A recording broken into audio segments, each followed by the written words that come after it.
सुदामा के 3 मुट्ठी चावल।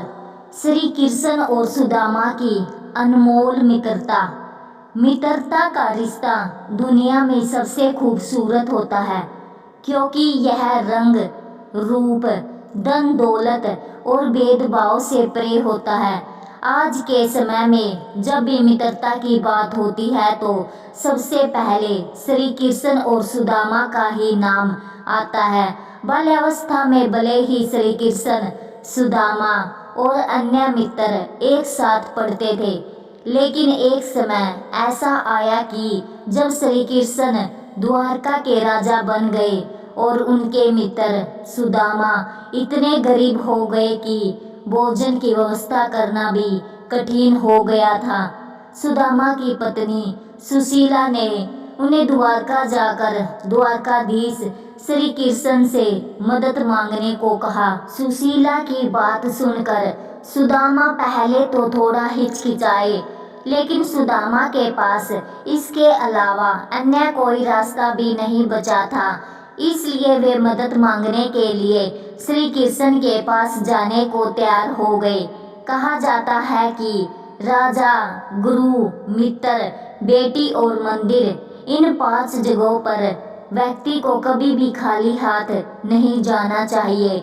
यही सोचकर सुशीला पड़ोस से 3 मुट्ठी चावल मांग कर लाई और चावलों को कपड़े की पोटली में बांधकर सुदामा को देते हुए कहा कि इसे श्री कृष्ण के श्री चरणों में भेंट कर देना।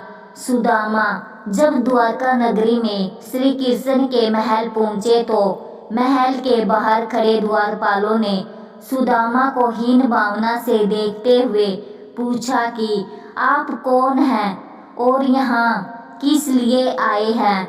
जब सुदामा ने अपना परिचय दिया और कहा कि वे श्री कृष्ण के मित्र हैं, तो द्वारपालों ने महल के अंदर जाकर यह बात श्री कृष्ण को बताई। श्री कृष्ण अपने मित्र सुदामा के आने का समाचार सुनकर महल से द्वार के पास नंगे पांव दौड़े दौड़े आ गए और सखा सुदामा को गले से लगा लिया। श्री कृष्ण सुदामा को महल के भीतर ले गए और सुदामा को अपने राज सिंहासन पर बिठाकर अपने आंसुओं से उनके चरण धोए। श्री कृष्ण को देख उनकी पटरानियां और महल में मौजूद सभी लोग आश्चर्यचकित रह गए। सभी यह सोचने लगे कि द्वारकाधीश ये किस व्यक्ति के चरण धो रहे हैं। श्री कृष्ण ने वहां मौजूद सभी लोगों को बताया कि ये उनके बचपन के सखा सुदामा है। श्री कृष्ण ने जब सुदामा से कहा कि वह उनके लिए क्या संदेश लेकर आए हैं, इतना सुनते ही सुदामा को लज्जा आ गई और उन्होंने अपनी पोटली छिपाकर कहा, कुछ भी नहीं, मुझे तुम्हारी याद आई और मैं तुमसे मिलने आ गया। इतने में श्री कृष्ण बोले, क्यों झूठ बोलते हो सखा? क्या आज भी बचपन की तरह तुम मेरे हिस्से के चावल खाना चाहते हो? यह कहते हुए श्री कृष्ण ने खुद ही सुदामा से वो पोटली ले ली और चावल खाने लगे। जैसे ही श्री कृष्ण ने एक मुट्ठी चावल खाई तो इसके बदले उन्होंने सुदामा को 1 लोक की संपत्ति दे दी। इसके बाद श्री कृष्ण ने दूसरी मुट्ठी चावल खाकर सुदामा को 2 लोक की संपत्ति दे दी।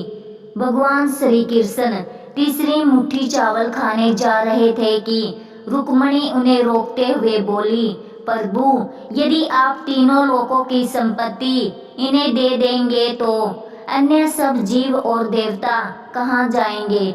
रुक्मणी की बात सुनकर श्री कृष्ण रुक गए।